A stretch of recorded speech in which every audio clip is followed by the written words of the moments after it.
Hi guys, and thanks for joining us in our latest edition of the Mozo Facebook, Twitter and Facebook live events. My name is Tom, and joining me on the couch today is Mozo Data Manager and Experts Choice Judge, Peter Marshall. Peter, thanks for joining us. Hey Tom, great to be with you once again. Yeah, ditto.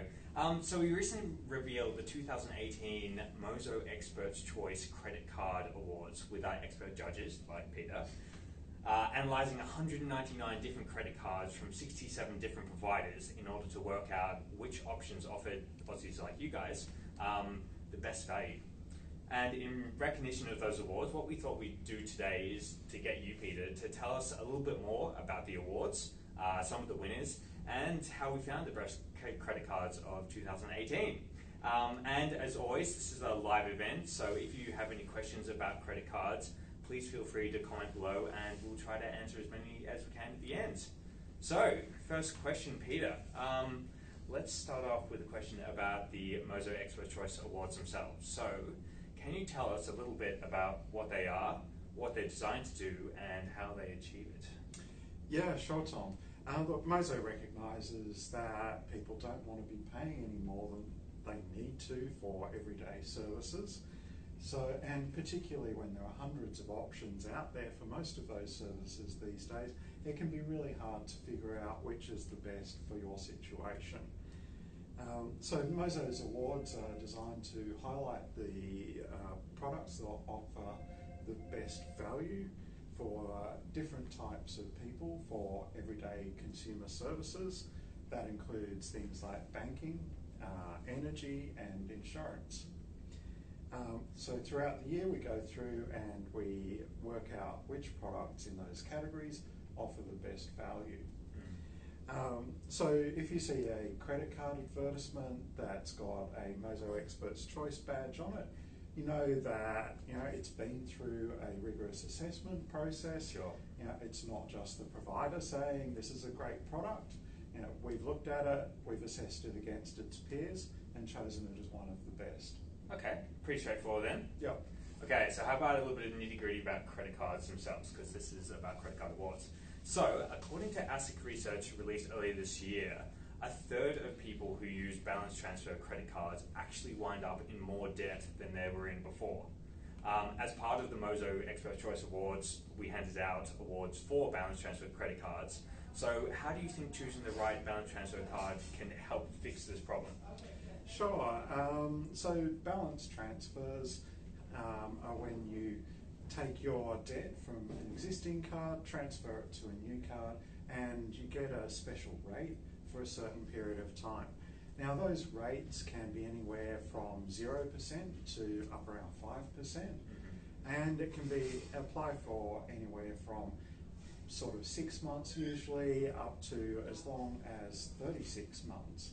And sometimes those cards even have a one-off handling fee, which can be a percentage of the amount transferred.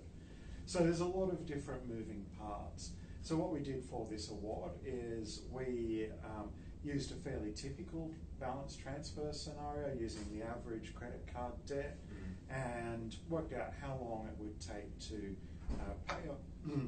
pay off that debt. And we also took into account the interest rate that applies after the balance transfer period. So, if you've only got a 6-month period, you haven't quite finished clearing that debt, you're going to be paying most likely the purchase rate on the card for the rest of the time. So we wrapped all that up into one calculation and we picked the cards that came out best on that assessment. So it's obviously it's good for people to be aware of the transfer period before they get hit by a higher revert rate. Yeah, for sure. You should always be aware of what the term is that's available for the discounted rate period and try to get the debt cleared within that period, otherwise it will cost you quite a bit more. Yeah, okay. I think it's fair to say that Aussies love reward points. I mean, my girlfriend loves reward points. She probably checks her points balance more often than she does her actual bank balance. So I guess what she and probably a lot of people at home want to know is how they can get the most bang for their buck when it comes to rewards. So can you maybe explain to us how you as a judge and the rest of the judges analyze the value of different rewards cards And how did you make sure that you can compare them on an even footing? Because I guess there are a whole heap of different awards out there. Look, it's kind of like with balance transfers. There's a number of things that you have to take into account. So, that includes the earn rate on the card, so how many points that you earn per dollar, any caps on the amount of points that you can earn each month, any expiry date that could apply to those points, and then also the value of those points when you redeem them. So, some points might be worth $1, some points might only be worth 50 cents. So we took all that into account and calculated what the rewards value was for a certain amount of spend. And then we also looked at the annual fee that you need to pay to hold the card. So we look at what you get plus what it costs you to have the card and worked out which cards delivered the best net value overall. So we did that for someone spending about the average annual spend, which is about $20,000 at the moment. Yeah. But we also did it for higher spenders, so a $60,000 spend. So if you put a lot more through your credit card, there's a premium cards category that will show you which cards are giving the best value for you. And if people at home want to check out just how rewarding their own card is or a different card is, we actually have a tool on the Mozo website to help them, don't we? Yeah, we do. We've got the Mozo Rewards Revealer, and it goes through and says how much do you spend on your card every year, and it works out for you what the net value delivered by each card is at that spend level. So it makes it really easy to find out which card is going to do the best for you. Awesome. Speaking of rewarding, American Express have taken out Credit Card Provider of the Year for a second time running, which is no mean feat, to say the least. Can you maybe talk to us a little bit about what made American Express such a standout performer this year? Yeah, sure. Look, in the past, I think American Express was mostly considered a fairly niche card provider, targeting people who spend a lot of money on their cards, like to stack up rewards points, so very sort of high spender and business oriented. But over the recent years, they've been really working on expanding their card range, and that's reflected by the wins that they got this year in not only rewards categories, but also low rate, no annual fee, and balance transfer. So, they've got cards that can deliver value for a whole range of people now. And in fact, when we looked at the results across all the categories that we judged for these awards, there was no other single card provider that came even close to having such a wide range of awards this year. Oh wow, so right across the spectrum. Yeah, they're really impressive. Okay, another really interesting award, well, for me as a bit of a fintech junkie, was for credit card innovation. What exactly does that mean for the Mozo judges, and how did you guys end up picking a winner in that category? Yeah, look, it's a really fun category to research. You get to dig around in all the details and look at the latest developments. So what we did was we looked at any new technologies, offers, credit cards, or just card features that were introduced over the last 12 months.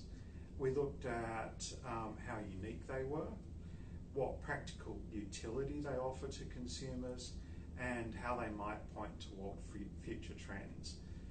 So the Qantas Money app really stood out for being the first app offered by a financial institution where you can aggregate details from your other bank's accounts. So if you've got accounts with one of the big banks, for example, and you've got a Qantas credit card, you can link your bank accounts to that credit card via their app, so that you can see all your financial information in the one place, and the app will help you to analyse your spending across all those different accounts. Oh wow.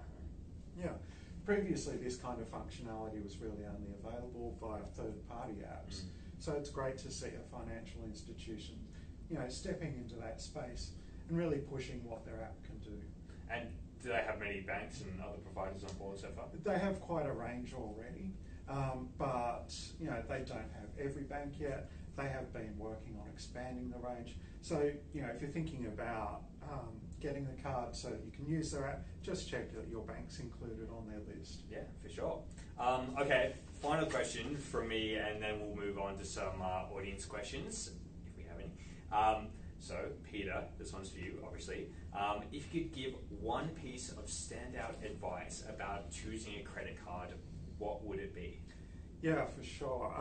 Look, I think that when you're considering what kind of credit card to get, particularly if it's your first credit card, you know, the most important thing to consider is whether you're going to clear your balance every month or whether you're going to carry a balance. And you've got to be realistic about that.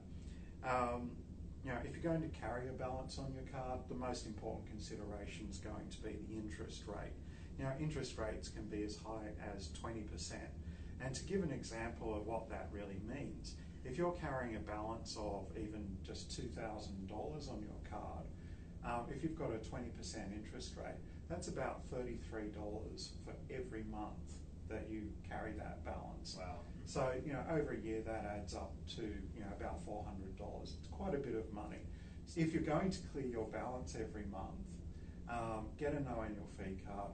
You don't have to worry about the interest rate, and you can end up paying virtually nothing for your credit card. So it's really about, I guess, finding the right match for your own situation and being aware of what that is. Yeah, and not kidding yourself about whether you're going to pay a balance off or not.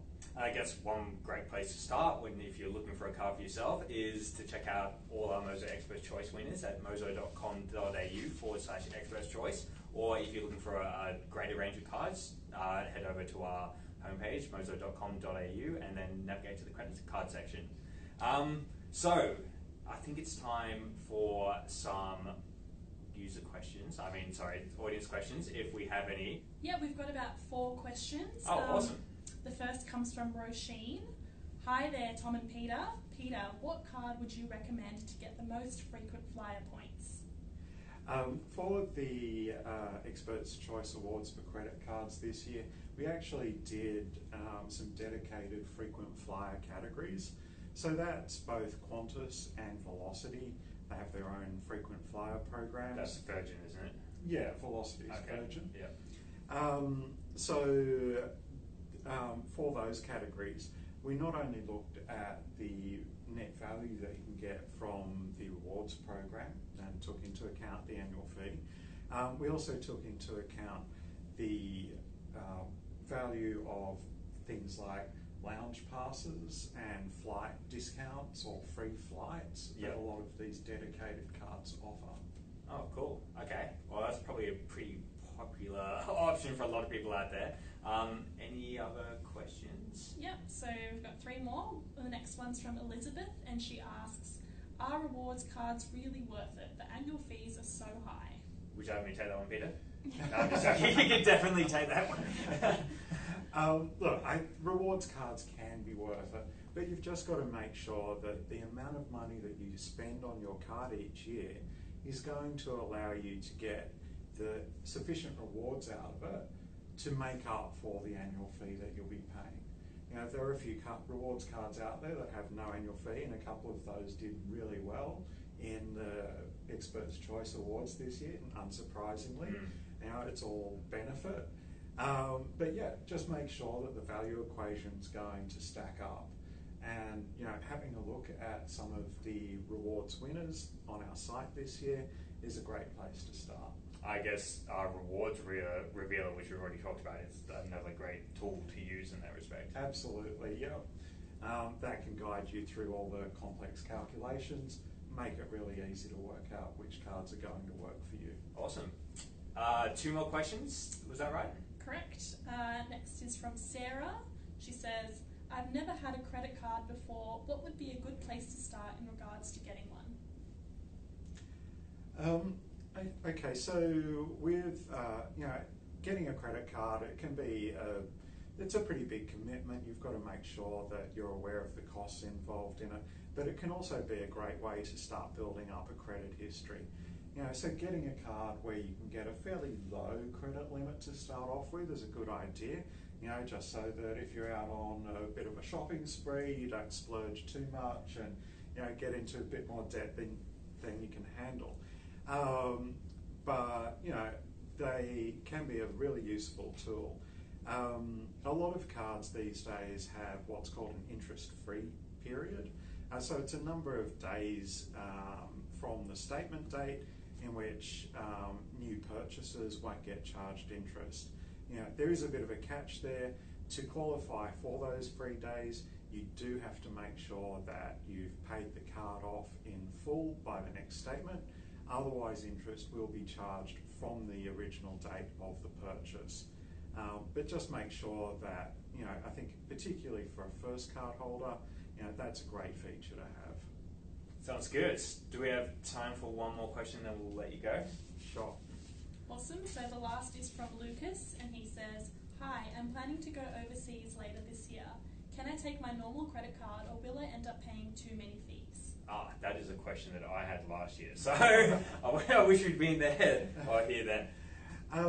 Look, a credit card is a really convenient way to spend while you're overseas. It's accepted everywhere. Nearly everyone's got one in their pocket already, so it's a fantastic tool for travel. But you need to be aware that there can be a foreign exchange margin charged on transactions, and that can be anywhere up to around 3% is pretty common. But there are some cards that don't charge any foreign exchange margin at all. So, depending on how much you're planning to spend on the card while you're overseas, it can make sense to hunt down one of those cards that doesn't charge a foreign exchange margin and get one of those just for your trip. But of course, you've just got to make sure that you've got an exit strategy at the end and that you don't end up with 2 credit cards with massive debts. Have a plan to pay down the holiday card as quickly as you can, because there will be interest charged on purchases. Okay, so don't go too overboard is a good rule for any time when you're using a credit card, I guess. Yeah, blanket rule, be careful. All right, awesome. I think that is the last of our questions, so thank you guys so much for submitting them, and thank you so much for joining us again, Peter. It's been a pleasure having you on the couch. Great, Tom, thanks for the chat. And thanks to everyone who tuned in and sent us the questions, as I said. Just remember that you can head over to mozo.com.au/Experts Choice if you'd like to check out all the winners from our Experts Choice Awards. Otherwise, please like us on Facebook and Twitter if you haven't already, and for more updates on Experts Choice and for all things credit cards, news, guides, everything like that, we post them on there. And until next time, thanks so much for joining us.